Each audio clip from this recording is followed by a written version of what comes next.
माटी के दुर्गा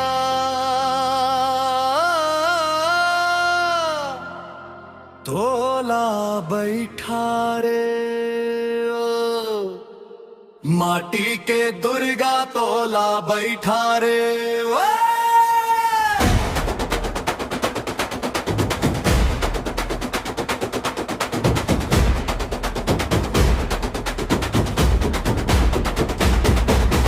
नव दिन आऊ न वरती है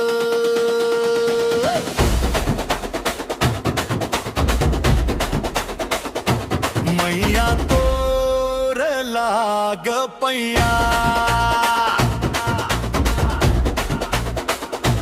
मैया तोर लाग पैया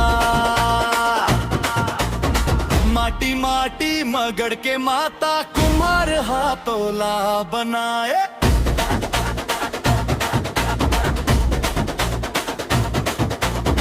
नवरत्न के गहना बना के सोनार हाथोला सजाए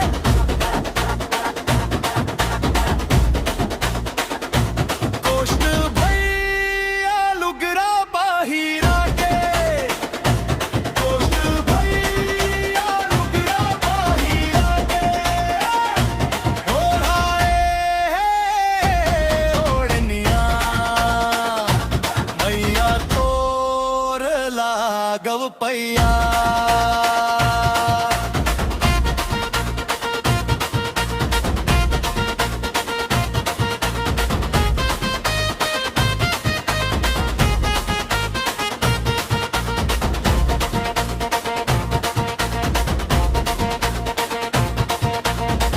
जगदम्बा मूर्तिला तोर बगवा ऊपर बैठा के ओ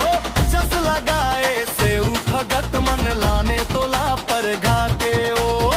ब्रह्म देवता करे आरती समझा आओ बिहनिया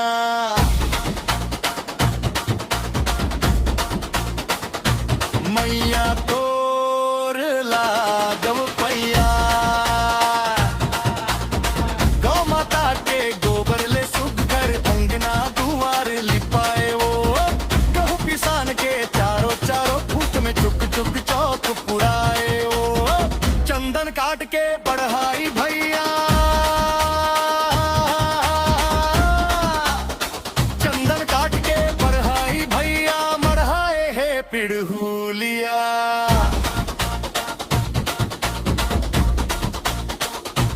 मैया तोर लागव पैया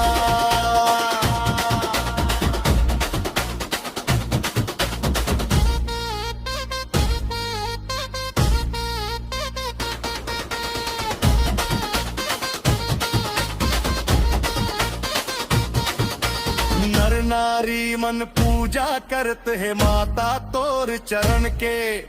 नौ नौ कोश ले आस है लेके दाई तोर दर्शन के नौ रूप के दर्शन करके नौ रूप के दर्शन करके धन्य हो गे कोसरिया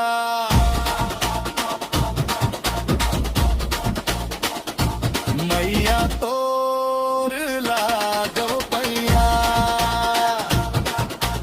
माटी के दुर्गा तोला बैठा रे